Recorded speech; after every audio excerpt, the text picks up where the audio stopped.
I never believed in gut feelings. You know, that sense people talk about when something feels off for no reason. I always thought it was just anxiety or overthinking until last winter. I-22F had just moved into a small studio apartment. It was cheap, quiet, and honestly, a little too perfect for the price. But I didn't question it. I needed a place fast, and it checked all the boxes. The first week was normal. The second week, not so much. It started with small things. I'd leave a cabinet open, come back, and it would be closed. At first, I blamed myself. I'm forgetful sometimes, so it made sense. Then it escalated. One night, I clearly remember leaving my keys on the kitchen counter. The next morning, they were on my desk, across the room. I live alone. That's when I got my first gut feeling. But I ignored it. I even joked about it to a friend, saying maybe I had a helpful ghost.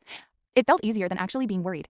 Then came the smell. Around 2 or 3 a.m. every night, I'd wake up to this faint metallic scent. Not strong, just enough to notice. And every time I got up to check, it would be gone. Like it was never there. At that point, I started locking my door more carefully, double-checking windows. Even took pictures of things before going to sleep, just to prove to myself nothing was changing. For a few nights, nothing happened. I almost convinced myself I imagined everything. Until the photo. I took a picture of my kitchen before bed, just like I'd been doing. Counter clean, keys in place, chairs tucked in. The next morning, I compared it. At first, everything looked the same, until I noticed the chair. One of them was slightly pulled out. Not a lot, just a few centimeters.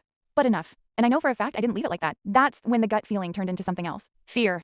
I checked my door. Still locked. Windows closed. So I did something I should have done earlier. I checked the apartment more thoroughly. Closets, bathroom, under the bed, nothing. Then I noticed something I hadn't paid attention to before. A small panel above my wardrobe, like an attic hatch, but smaller. I had never opened it.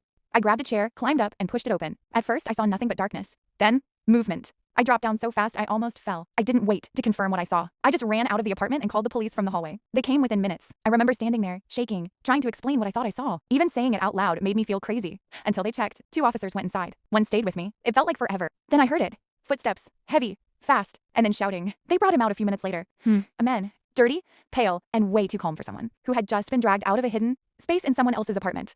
Turns out, he had been living there, in that small attic space, for weeks. Maybe longer. He'd come down at night, move things, take food, just exist in my space while I slept a few meters away. The metallic smell? Apparently, he'd been using tools up there.